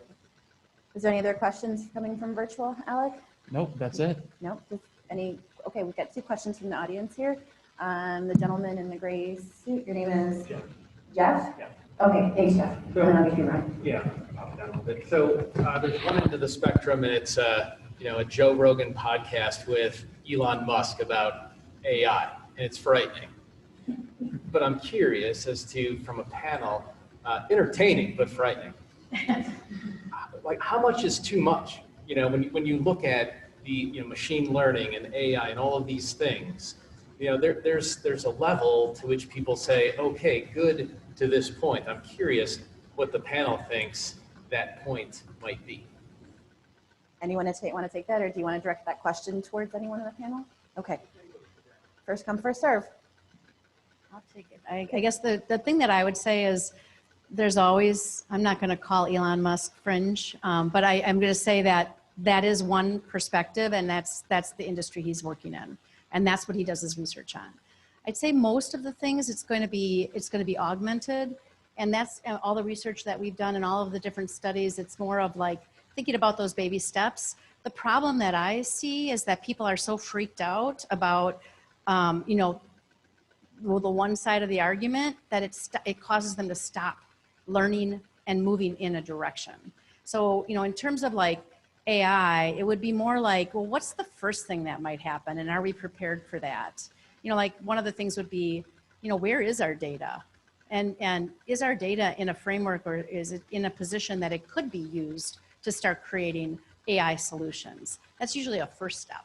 Unfortunately, a lot of companies, they'll hire consultants, and it's become such a big thing that they can't even start taking the journey. So I would say there's like baby steps to everything that allows you to iterate. David, you wanted to add something? Yeah, just on a more of a cultural perspective, which is to ask, what is it for? Yeah. So in terms of like recruiting, what is AI for? And is the use of AI going to help us understand how to create what recruiting is for? And I think if you can't answer that question binarily, yes or no, then perhaps it's too much in respect to that question, right? So I think that's more of a cultural perspective as opposed to, how the industry or how the technology is actually being used, to what Laura had said. So that's how I might also frame the question too. I want to just add too, for those that are thinking about the next step, AI for All is another resource I really want to mention because they put their curriculum out for free for everybody. It's an open resource. It's been funded, grant funded. And the reason for that is they want to democratize AI so that those that don't understand, that they're not maybe in a computer science program, but they just want to understand how AI is affecting their world and they want to have a place in it. And they want to make sure that we have diversity and inclusion being included in any kind of AI solution that we're creating. That curriculum is free. And MSOE did a beautiful job of incorporating that curriculum into their STEM programs and into many of their other offerings. I think we just need to make sure that everybody else is aware of it and is able to do the same. Thanks, Laura. Did Joe or John want to add before we get on to Ronald's question? I would just echo what David's talking about. It's really depends upon where it's being applied. Just understanding AI, machine learning, for setting anything like that up requires a whole lot of data, basically. And if the concern is, where I work today is going to get replaced by AI, well, then start thinking down the road, how can I participate in this? If it's a matter of it's going to create a lot of data, what value could AI bring into my organization? How can I get involved in actually bringing it in, for that matter, and turning it into an advantage for myself? Joe, did you want to add something? Nope, all good. Okay. David, did you want to? Just exactly what John said. Well, not only what is the value of AI, but what is the value of the fear of AI? Because that also might be giving you some pause that would help dictate your next steps in participating with it. Thanks, David. Ron, you had a question? Two very quick clarifying questions. I know what circadian rhythm is. What rhythm were you talking about? Ultradian. Ultradian? Yeah. We'll add it to the list of resources. Alex, do you want to We can put that Google down that. your notes? Okay. And Mark, I know what K-12 is. I know what K-16 is. What's K-20? We refer to, when we say K-20, we're talking about the spectrum from kindergarten. Laura, can you repeat that? with your mic, Kindergarten please? through college, essentially.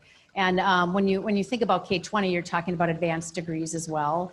So, we don't want to leave out our graduate programs who are producing really amazing data science talent and other talent. Thank you.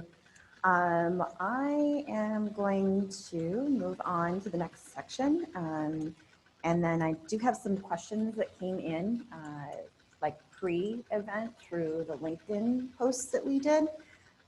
So we'll move on to career empowerment for the next. So I'm going to start with David. What does work mean to you?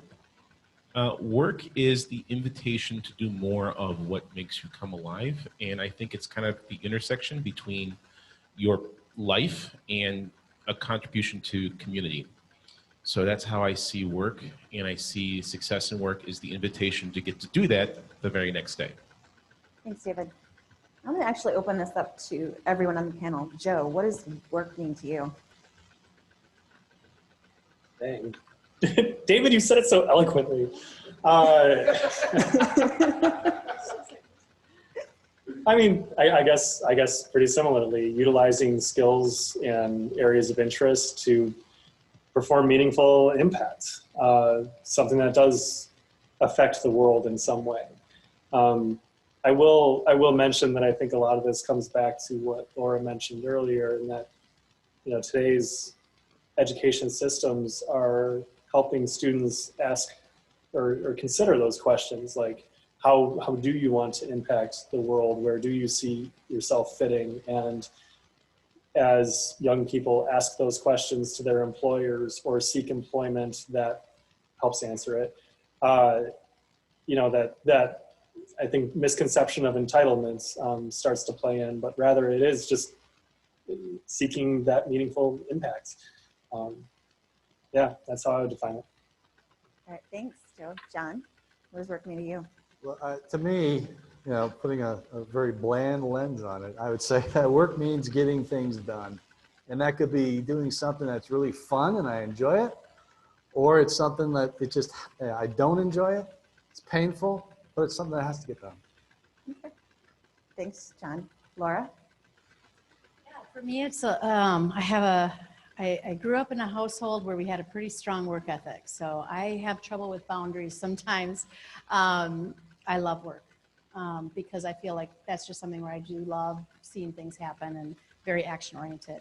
I think the one thing that I wonder for our young people is how they balance the expectations of an employer who came up through a generation of, I wrote you a job description, and that's what I need you to do, and I need you to do that now. And that expectation of this younger generation that's saying, but I want it to be meaningful. And the employer saying, yeah, that's not what I'm paying you for. And trying to balance those two things. And for me, the way that I balance some of those things is to say, let's get our job done. Let's meet expectations of our employers, but then use that other time to be able to take on those projects or ask those questions or provide some service within an area, maybe a professional interest, because if you do service through that area of professional interest, you'll just grow skills. So that's usually like if, when I talk to college students, I'll say, you got to do what they ask you to do, and you got to do it well, because that's the system you're in. And when you transition to work, it might be the same system. But definitely think about how you use your free time to keep learning, and that will help you move on to the next thing. So I don't know if that answered your question. That's great advice. The one thing I would tag on to that, I mean, the example that you gave, you know, just go get that work done, or however you phrased it, that's an example of a really bad leader, really. And they're out there, believe me. Good leaders are able to connect the work that their employees are doing to the value that it brings into the organization. And I would never stop somebody asking that kind of a question. How does this really have an impact on the organization? And to John's point, that leads us into the next question, which I have for Joe. Joe, how does work and human purpose converge in the future of work? I think John's point answers that question. In my opinion, it really is that ability to connect the work to be done from the company and the employer with your own personal purpose. And I think for a lot of talents that I'm not a big fan of, like, what's your passion and that sort of thing, because I think that questions like that, and, you know, what's your purpose for being, it's really tough for people to answer that question. I think it requires experience. I think it requires perspective. It requires a variety of different things. And so to find that employer that at least wants to help you find it, or will allow you to ask questions to seek those answers, or might be the one to instigate those questions. You know, if you're in that position where it's just like, I've been doing this for a long time and I haven't even challenged my own self because it's comfortable right here, to find an employer that does challenge you or seek your own personal growth. It doesn't always have to come from the employee themselves. So yeah, as we think of that convergence in the future of work, I do believe that I'll go back to the very beginning where I said I like trends. There is a real significant trend in employers being more explicit, and I cross my fingers that it's authentic in their finding you know, social purpose to affect and impact and get engaged with.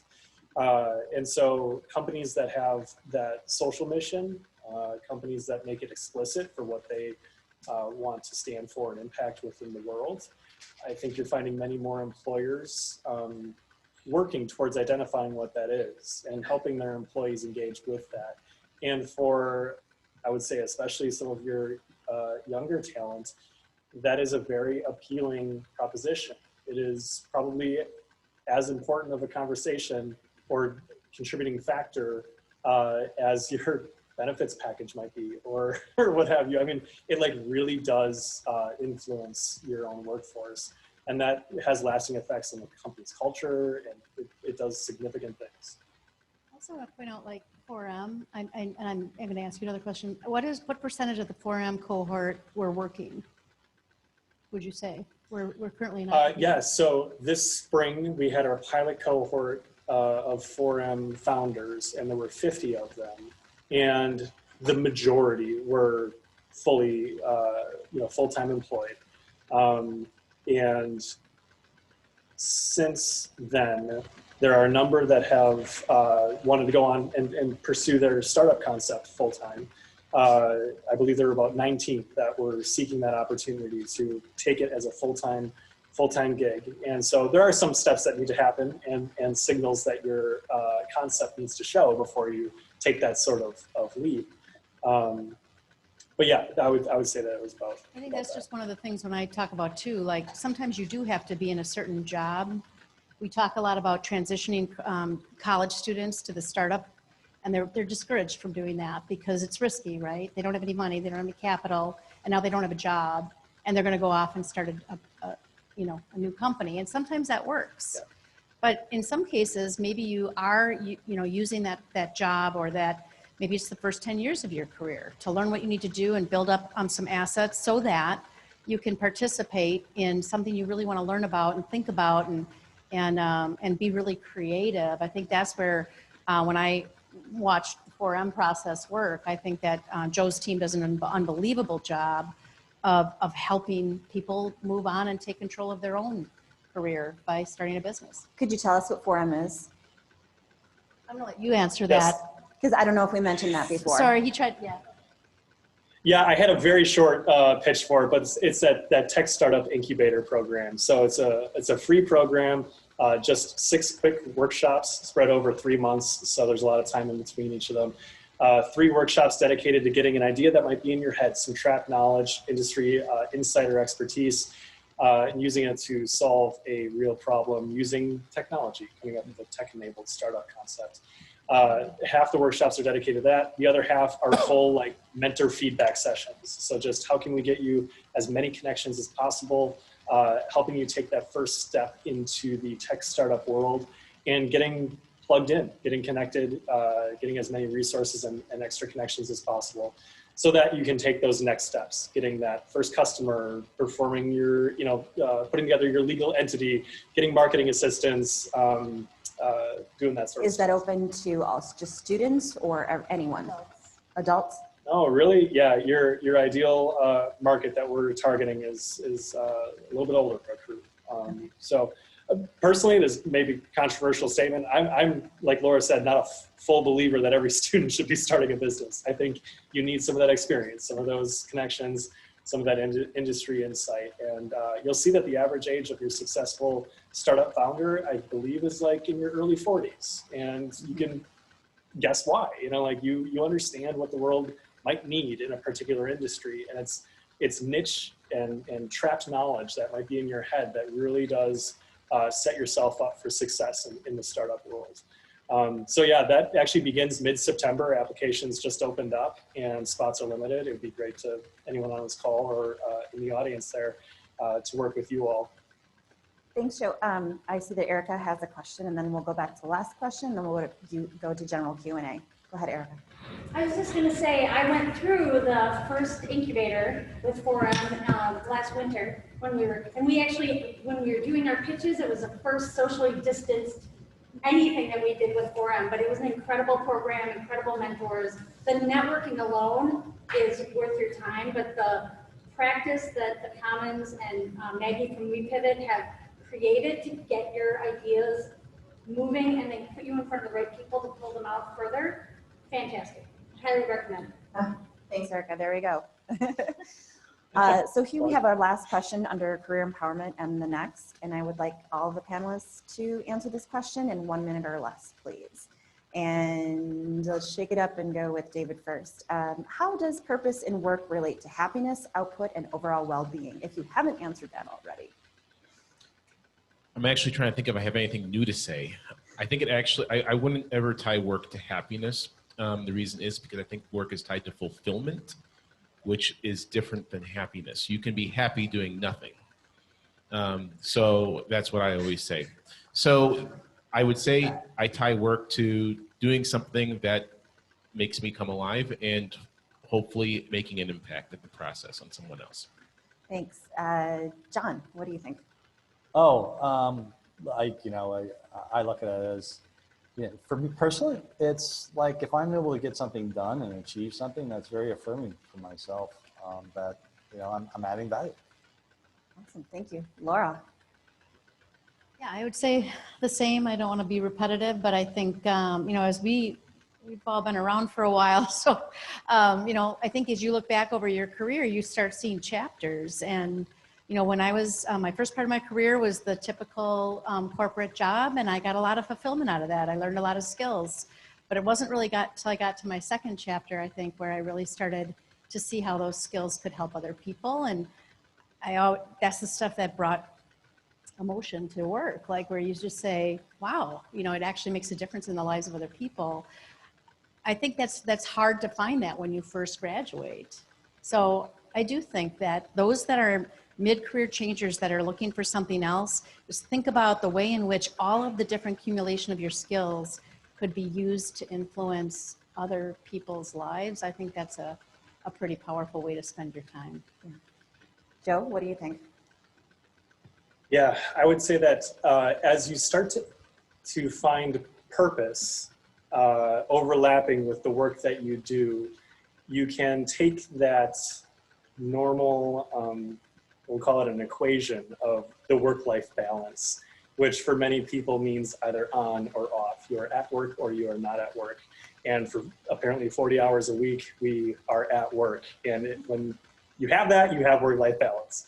I always find that to be such a funny thing, because as I've gone through some of those chapters of my career, as more purpose has been layered in, I've found myself with like a work-life fusion where things are integrated to the point where, yeah, I might always kind of be on and kind of be thinking about things, but it's because it's actually a part of my life and it gives me energy.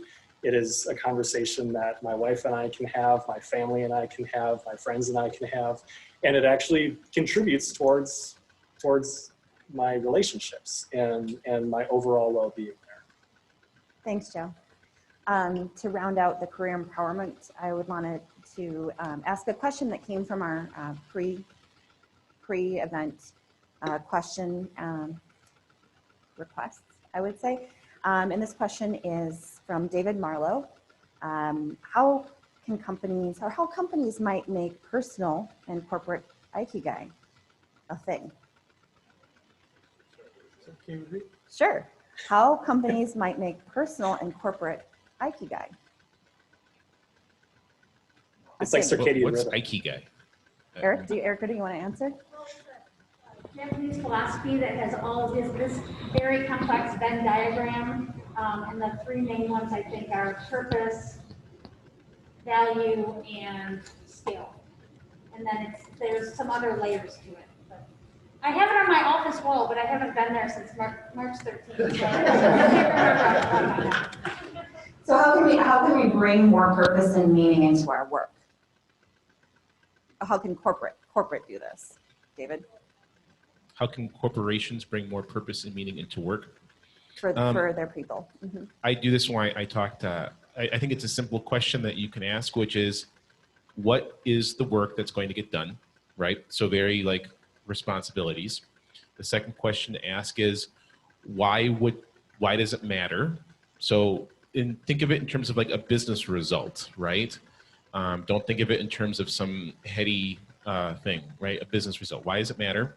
What happens if it doesn't get done? You've probably thought about these questions. And then the last question I ask is that the person who you want to do this work, right?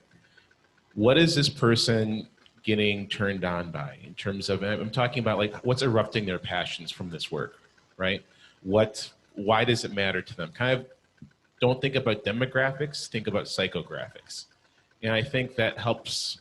I think that helps change culture, and then make sure your recruiters or your talent acquisition people know that and make that as part of their pitch or their value proposition that they share to candidates. That's thinking completely from a recruitment perspective. Thanks, David.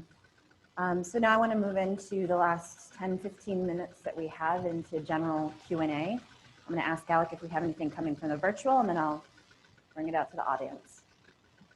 The virtual. Nothing from the virtual? Correct. Okay. Come on, virtual. It's not hard. Power here. Okay. Anyone from the audience? I'm going to go from this side to this side. Anyone? No questions? Were you shaking your head, sir? No? So when people don't know what to say, they use the words digital transformation. It's all, and you know, a lot of people, manufacturers and the like, have started to turn it into a drinking game. But I'm curious, like how do you, what would your definition of digital transformation be? I guess it's open to the panel. Does anyone want to weigh in real quick? Well, I didn't want to disagree with Joe because he's always right. But before, you know, I actually didn't. I've always thought of that term more in the way in which we transform business models. So there's a company, Aurora WDC. I'm sure they'll love that I just shouted out their name. But they also were really transformative in training the way that we think about competitive intelligence. And I think about how digital transformation allows you to be something that you're not currently. It allows you to transform your business model in a totally new way because of technology. That's the way that I've always defined it. I think that a remote workforce can be part of that in that you're able to access more talent that way. But it might be an implementation lever, but I always thought more about, like, we've always thought of doing our business this way. If we understand data science, AI, machine learning, what is it that we could do with that we could never do before? And an example of that would be, I think about Rockwell and some of the work that they're doing with connected systems. I know you're very involved in that as well. I mean, that to me, again, it's just a personal opinion. That's how I always would think about digital transformation, is you're creating something that didn't exist before. And you're transforming the way that you work with other parts of your supply chain, perhaps. That's totally different. You look different when it's over. And it also changes when I think about user experience, I think a lot of people think about that as, well, a website. It isn't really. Like, I think about insurance, and I think about the ways that people experience the way you buy and service insurance products. That's what we're going through right now, is what does that look like in the future? And if you still are doing it the old way, what does that say then about your business model in comparison to someone else's that is appealing to people that want to be able to do things very quickly? So that's, to me, what it is. Anyone else on the panel wanted to add something? I wouldn't discount anything that Laura said. That is such a ubiquitous term that you're right. It gets thrown out on just about anything, and there's so many areas that you can apply it. Another example beyond what Laura's examples are is just, you know, the activity that knowledge workers have historically done in the past, you know, being automated, is digital transformation. You know, the fact that we now have these, you know, productivity and collaboration tools that allow us to work remotely, that's all digital transformation as far as I can tell.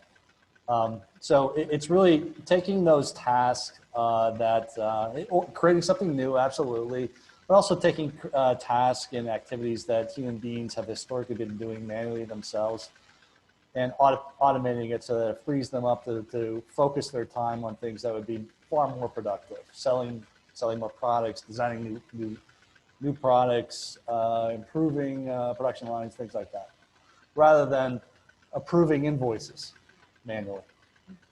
And I see it as a way for humans, ourselves, to focus more on who we are and our well-being. I mean, because we need that. I think that was the piece that really was important for me in some of the, you know, the readings that I've had, is it talks about the ability to take advantage of the things that people really do get passionate about. They don't get passionate about processing paperwork, but that's just a function of a job, right? If you get rid of that and you're able to use the skills, leverage the time of people on the things that they're able to do because it's uniquely human, isn't that better? So it made me think about, instead of the Elon Musk, you know, version of it, it made me think about, like, well, that's really cool. That's a really positive way of thinking about digital transformation, and that you're going to be doing things that you're actually been created to do, that make use of your human abilities. Thanks.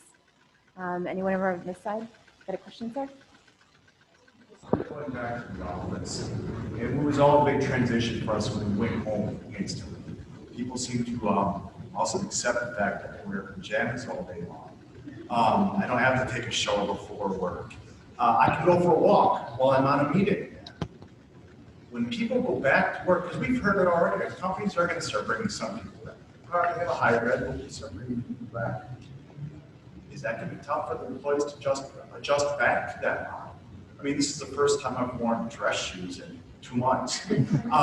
So it feels kind of weird to me.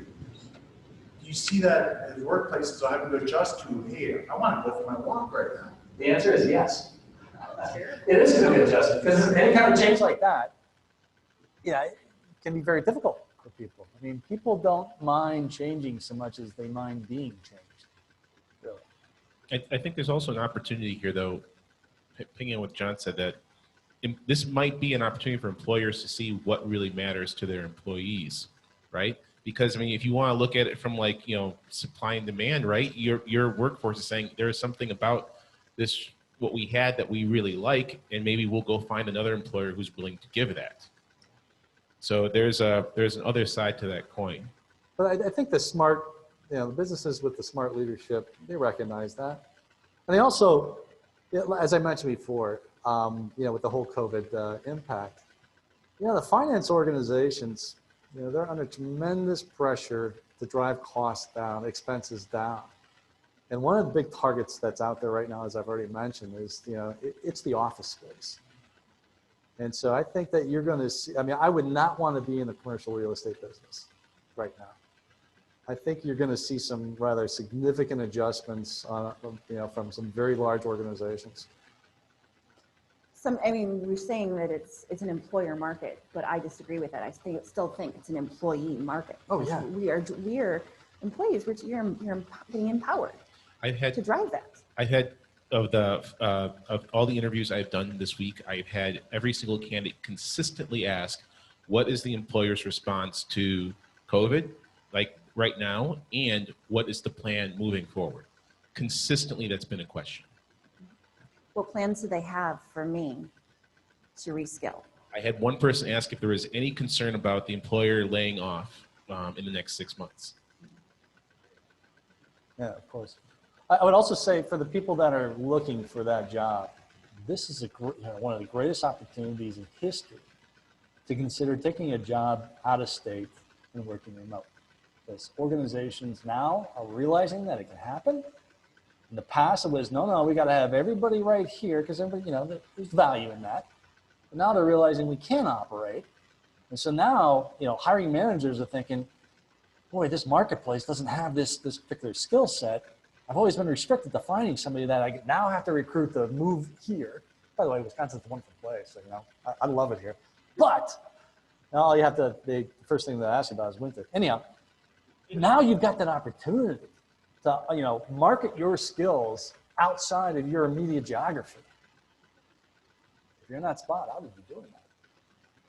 Drew, you had a question. Sorry. Ties directly into my question, which is, what's the best thing about remote work for people who are looking?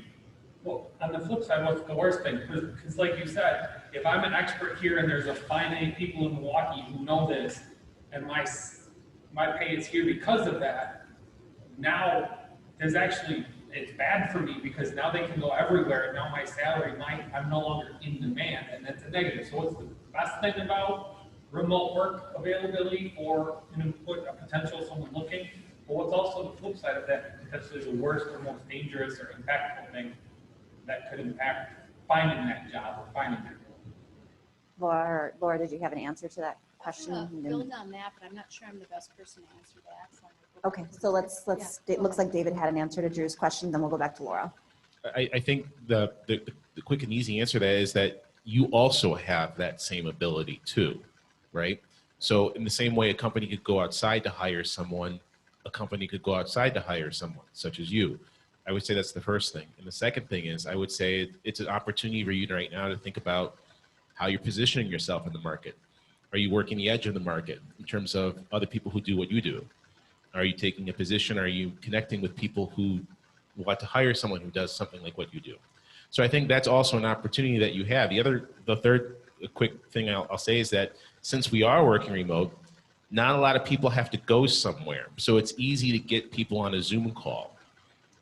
So you have an opportunity to network more than you had. I moved here from Miami last year, reinvented myself, and I've only met Joe, and that's how I got to meet all these people because of an online event.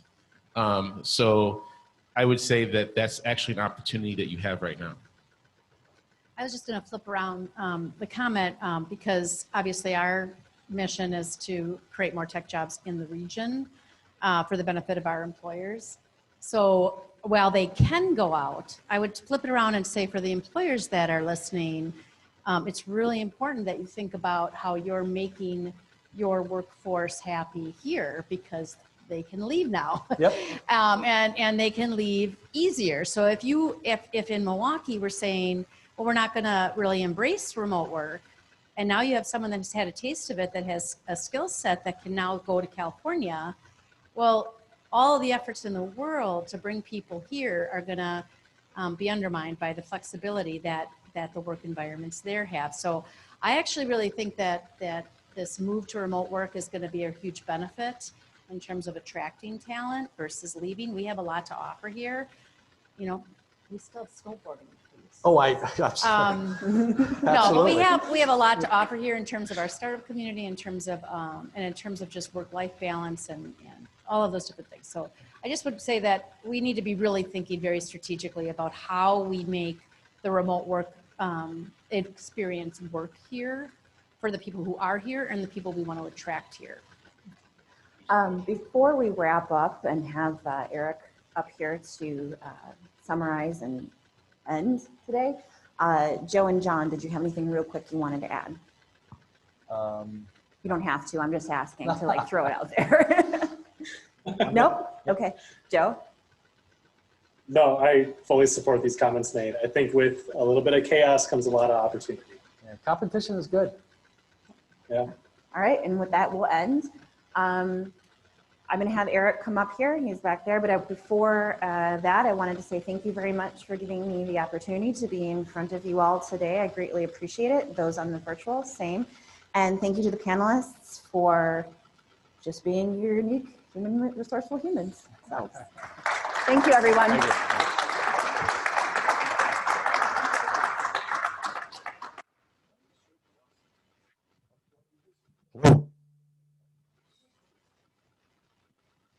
Is this where you want me? Is that good, Chuck? All right. Well, first of all, I want to say thank you to everybody for coming out. But even though he yells at me, very special thanks to Chuck Janzer, who's been running. He put this whole thing together. So thank you. Nice job, pal. Second, Kareem, you and Alec did a great job putting the whole framework together. Outstanding job. Really appreciate it. Great conversation. John, always good seeing you. Laura. David, why would you move from Miami? That's a definite reinvention. Absolutely. And Joe, miss having you here, but thank you very much, pal. Thanks very much. So with that, what did everybody think? First of all, did everybody get one of these handy dandy WTA face masks? Pretty nice. What did everybody think? Pretty good? Yeah? Nice to get out of the house. To Rick's point, you know, getting a pair of pants. I walked out of my house, my neighbor saw me. He was like, really? What's going on here? I was like, I got a gig, gotta go work, right? So pretty excited about doing this. And actually, next door, we get another 2,000 square feet. Unfortunately for the folks that aren't here, they won't be able to participate in our networking. But we've taken all things into consideration. We have Chef Bill and Heather Ferger. I'd like them to either come up or they can stand back there. But they're gonna talk to us for a minute or two.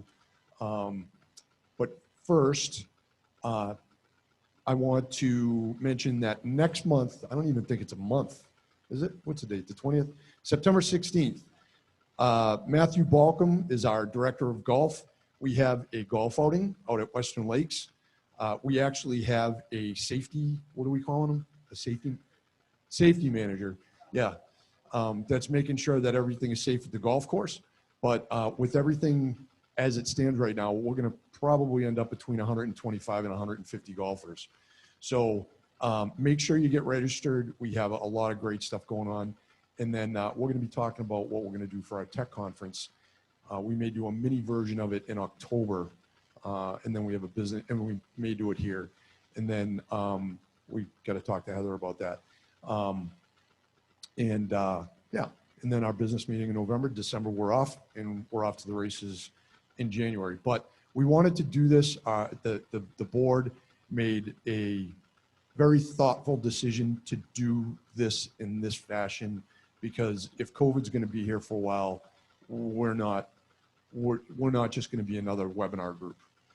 We want this. This is all very important from our history in getting together face to face, but we can do it in a fashion that's safe and yet gets you outside, and you can dress like me or you can dress like Joe or Drew. Anyway, thank you all very much for coming out. Hey, do you want me to come back there? Or why don't you come up? So Heather Ferger she put this whole thing together for us. She's friends with Paula Lukash, who's on our board. I'd like her to say just a thing or two about the facility, which is awesome.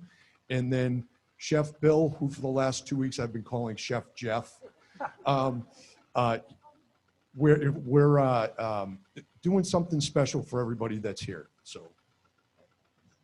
Well, thank you all for coming. I appreciate that WTA and Eric trusted us to be able to do this in a safe manner. And that's very important for us, being not only a new building, but knowing that we're focusing on larger gatherings. We want to make sure that everybody's coming into this building feeling safe and secure. So what a lot of other companies are doing is they're just pivoting to, making sure that the sanitation, there's high touch points we're walking through. We're keeping that safe distance between all of you guys, and then working with great groups like this that can either bring in the ability to do hybrid events or work with production companies that can do that as well. So anybody who would like to speak to me afterwards is more than welcome. I'll be in the hallway. I can walk you through. I can show you the rest of the facility. We have 54,000 square feet of space. So a lot of ability to do small and large events in a safe manner. So we appreciate you guys, and I'm going to pass it over to Chef. Good afternoon, everyone. Bill Wilkinson. From a food standpoint, keeping everything safe, we really in the kitchens didn't have to do a lot. With the addition of the masks, that's about all we really had to do. We've been on top of sanitation in kitchens for years now. Glove use is mandatory in Waukesha County. I have a kitchen that is so big, I could have 20 people in there and they could all have 10 feet between them. So we've got the ability to really keep things in guidance with the CDC, keep you safe, keep my people safe, and keep us all working. As far as the food today goes, we did something a little special today. I cured some salmon and smoked it in-house, and we've got a nice salmon crostini. We have a roasted red pepper hummus with pickled vegetables and fresh vegetables. And we have a beef tenderloin brochette with a blue cheese demi-glace. We have a station set up in there so that everything is individual. There's not as much grazing going on, but the presentations actually get to be kind of cool now. I get to have these really neat little individual vessels to put things in, and some unique presentation ideas for us. So we're moving with the way things are. I honestly see this as being our norm, which is not really unusual for us in kitchens. We're used to pivoting on a moment's notice, moving parties up, moving parties down, moving parties to different venues. So it allows me to be even more creative than I had to be before, which at the time it happens doesn't always make me happy, but when it's all done, I'm usually pretty happy. So thanks for coming out and seeing us. We've got some great food over there. We've got a really good looking bartender in there for some of the ladies that might enjoy looking at him from a distance. Charlie's a great guy. But yeah, thanks for coming, and we hope to see more of it.